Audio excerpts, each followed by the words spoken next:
Coming to you live, but not really. It is all pomp and no circumstance with Ryder Richards on LetUsThinkAboutIt.com, the amateur hour you should never tune into. Okay, today, let's start with a little thought experiment. So imagine you're walking through downtown San Francisco. On your phone screen, you're seeing beautifully maintained streets, clean sidewalks, a vibrant cityscape. But when you look up from your screen, the reality is crumbling infrastructure, vacant storefronts, and visible urban decay. So this kind of AR world you're getting through your screen isn't working. And of course, this isn't some sort of Black Mirror thing I'm trying to do here. This actually happened in 2023 when San Francisco created a Potemkin village. So in case you're not aware, that is a term for a fake facade, like a movie set, except for it's named for a fake town that was made in Russia, and they used it for propaganda to impress visiting dignitaries. And yet we're doing it here now. So there's a gap here between appearance and reality. This is kind of like your city's headshot being photoshopped and then dropped on a dating site. But it's worse because it's not just deceitful. It's actually a warning sign of something much, much deeper. And I think some of this is a failure of language itself to connect with reality.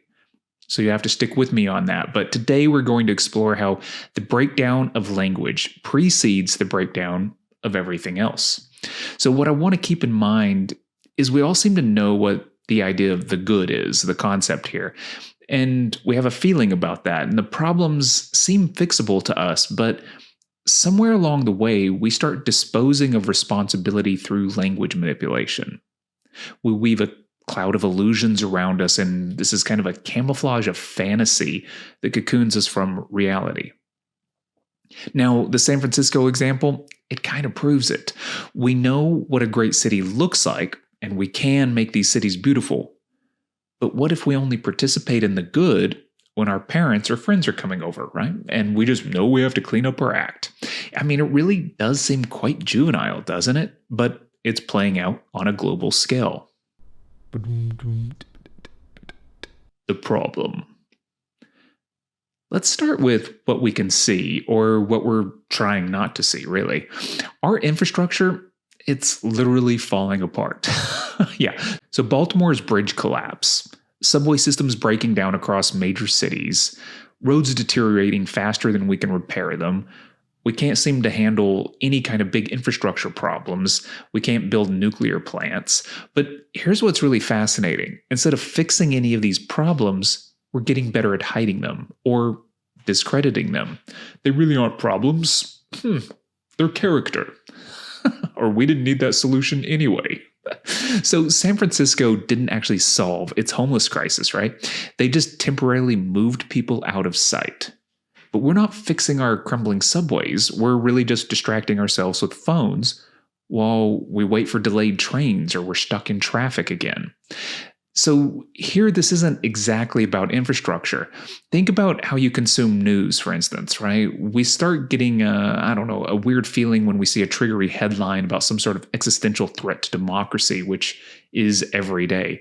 Your heart rate spikes, and, what do? You probably switch over to TikTok or Instagram for some quick dopamine, some self-medication. Now, all of us, I think, are doing this little dance, bouncing between anxiety and escape, kind of trying to alleviate these two, and yet we're stuck staring at our screen. So, of course, we might think this is just modern life, but it feels like we've seen this pattern before, and the warning signs are eerily familiar. Historical warning signs. In George Orwell's 1984, everyone that talks about it really focuses on the surveillance state and the thought police, right? That's the primary thing people will get fixated on. But there's something equally important that often gets missed, and that is, throughout the novel, everything is physically falling apart. It's crumbling. The elevators don't work, the chocolate rations keep shrinking, but the party keeps insisting everything is better than ever. Sounds familiar, right? So Michael Cuenco, he kind of expanded on this idea in a 2021 article, Victory is Not Possible. And he argues that today's culture wars function like 1984's language control. The ruling party wasn't just lying, it was shrinking the language itself. And that's making dissent impossible because people literally lacked the words to express it. The less you can resist its collapse. So now let's take a look at modern Russia, right? Adam Curtis, in his documentary Hypernormalization, he shows us something increasingly relatable. In the later years of the Soviet Union, everyone knew the official reality was fake. The government would announce record harvests while store shelves were empty. Familiar, right? But here's the key. People played along. They performed the rituals of believing even though nobody believed. Or else they were disappeared. Now, the term hypernormalization comes from Alexei Yurchak. I'm going to mess that name up. But this guy described how this fake reality became normal, more normal than actual reality. That is, more reality than reality. So that's Baudrillard, right? That starts to sound like Baudrillard there. Now, knowing it was all false, a fantasy, why not find purpose in something like pop culture? Why not, right? It's just as real, maybe even more real than the government. So people retreated into private worlds of cynicism and vodka because the gap between official language and reality became too exhausting to bridge. So, yeah, this is kind of like cosmonauts floating in space. Soviet citizens had adapted to like an artificial gravity of propaganda. Even though they knew the real world was different down here on the ground, without access to trustworthy facts, they lost the ability to act, to have any agency, and they sort of ceased attempting to differentiate anything. But here's the deal, like, how does this happen, right? How do we go from clear language that describes reality to just sort of a fog of non-truth words that obscure it? Now, of course, the mechanism here is somewhat simple, but I think insidious in its effects. The mechanism. So earlier we were questioning how we lose connection between words and reality. Now, to understand how language fails, I think we need to look at two key processes. One of these is called concept creep or semantic drift. And there's also a mental model of the ladder of false logic, also known as the ladder of inference, from around 1990. So first, let's start with something concrete.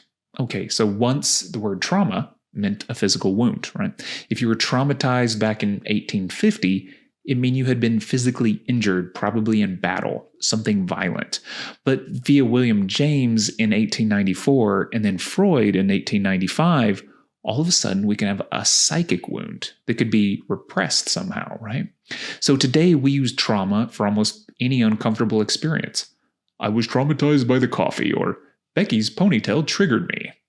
Now, don't get me wrong here, recognizing psychological trauma is important, but this process of language distortion, it kind of takes a specific and violent definition of trauma and it expands it both horizontally and vertically. And that is, it uses its cachet to empower something while also destroying the cachet in the process, right?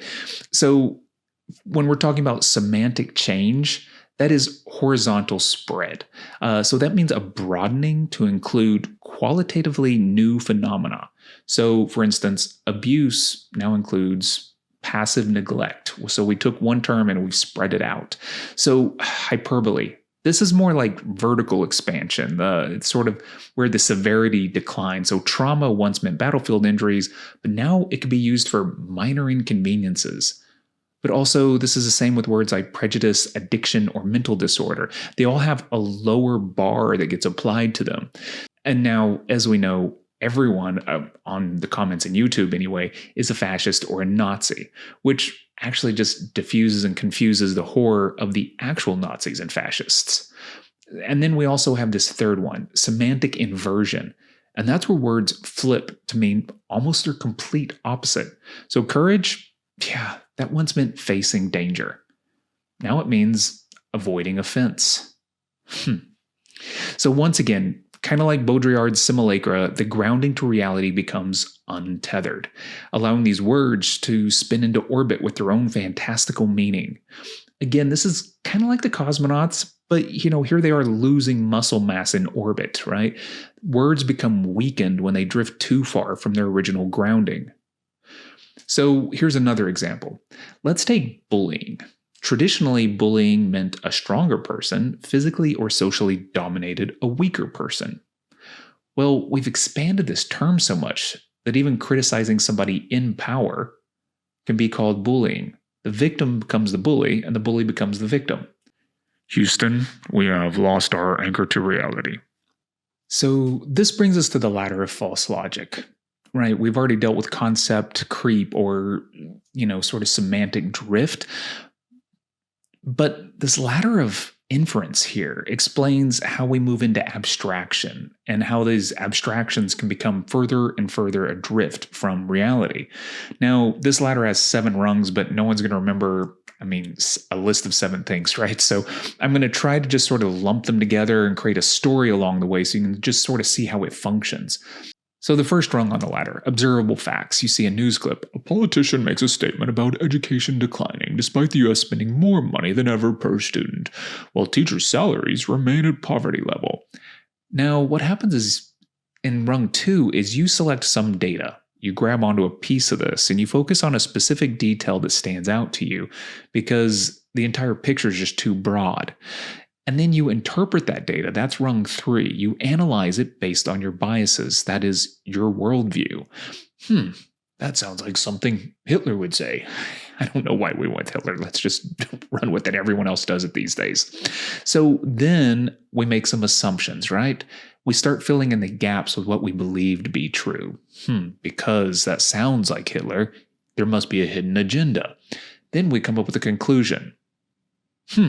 They are planning something harmful.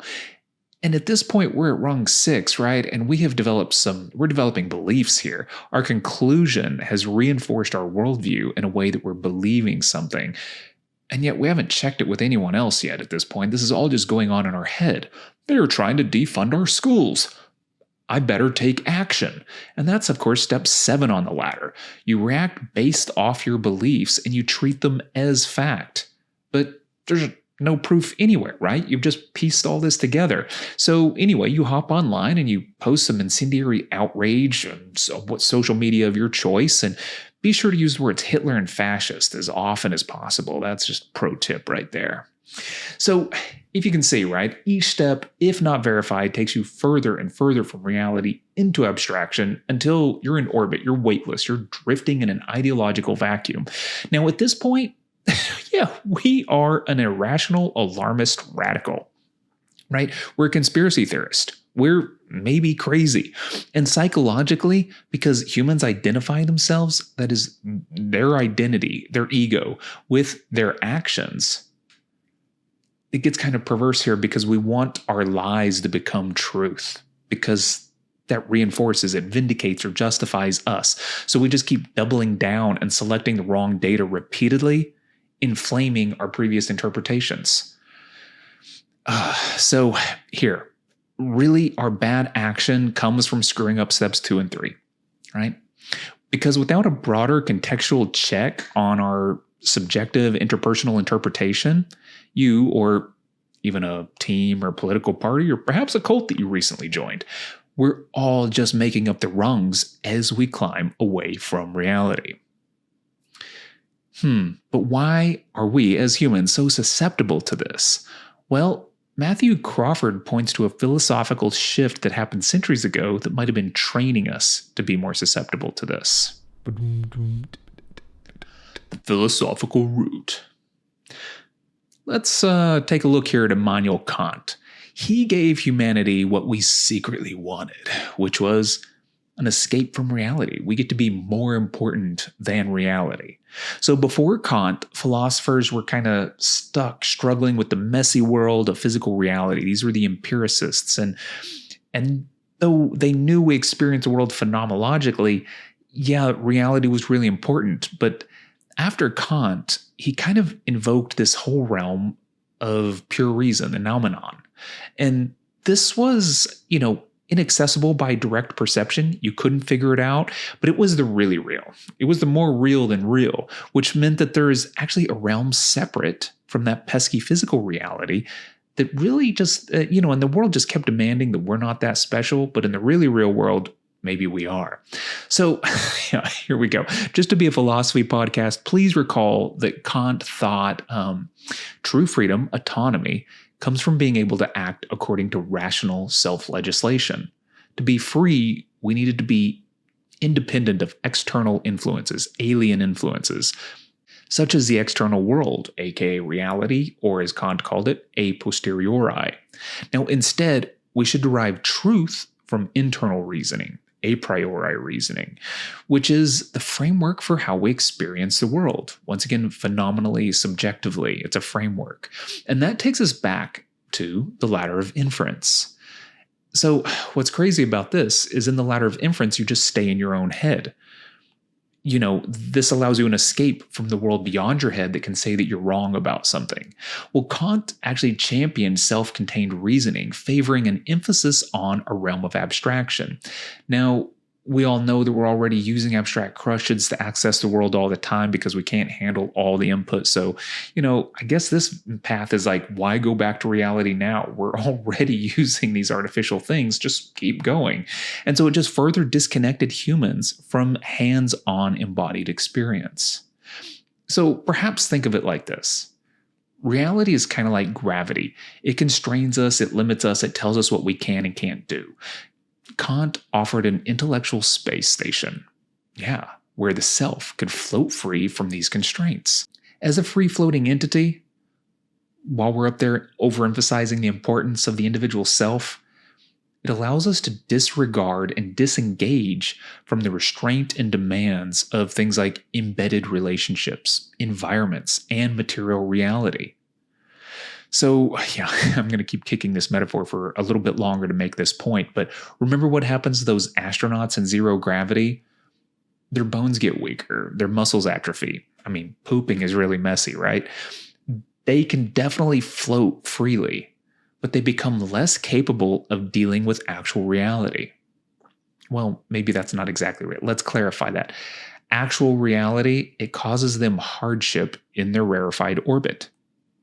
But of course, they're going to continue to argue or blame it all away rather than returning to the ground. Because in their head, they are free, no matter the deteriorating conditions and pain they find themselves in reality.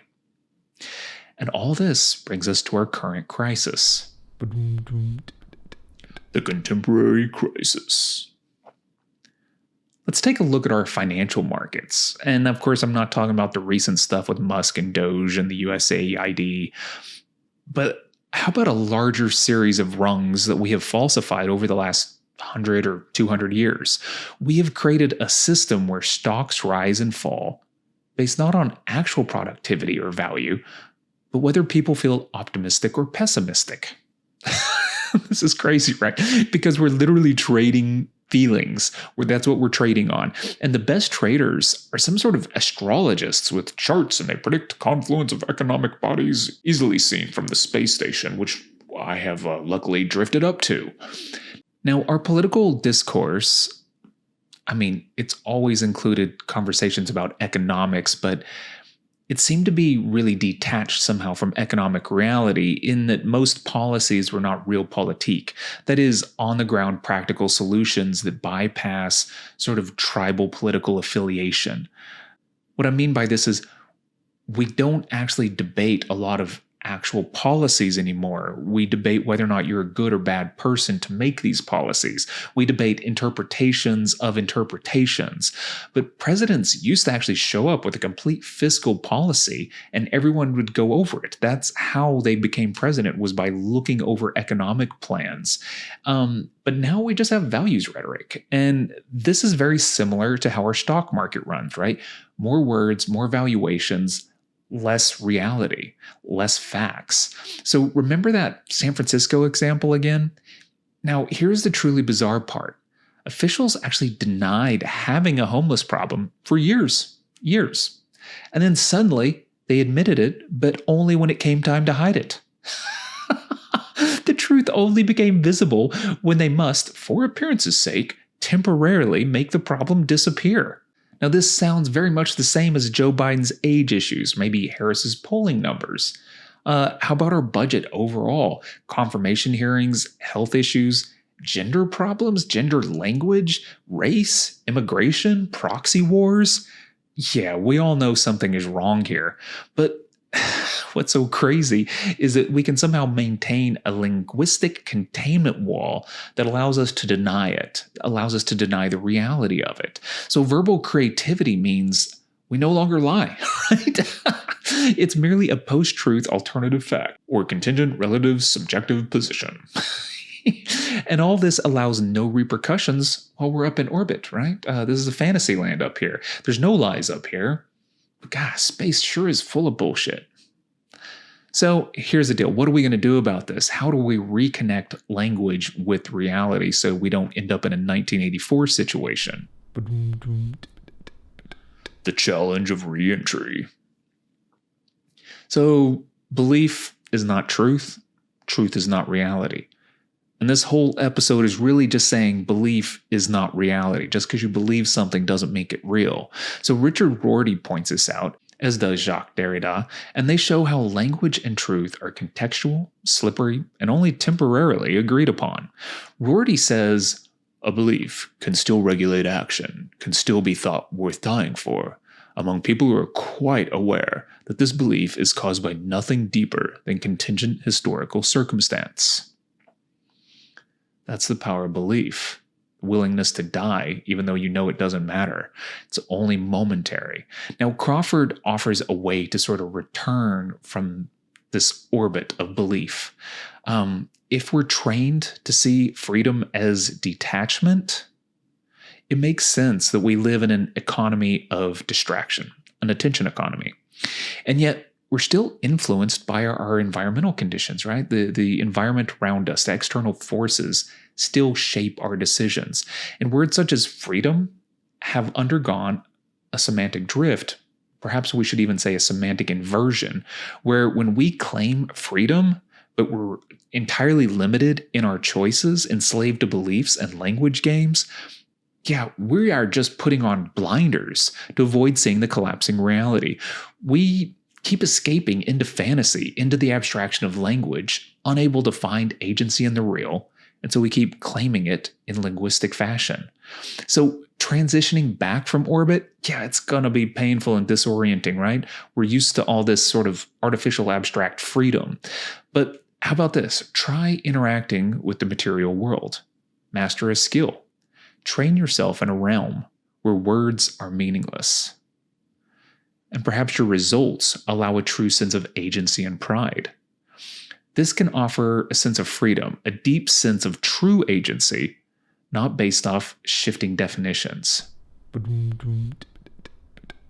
All right, that's it for today. Sorry, this is kind of a long one, and it took me forever to get this one out. I think like a year. But anyway, thanks for tuning in. Next time, I'm going to explore a little more etymology and semantic drift based off the idea of the good. This is pulling from Nietzsche and Scheller and a few other people. Until then, stay grounded.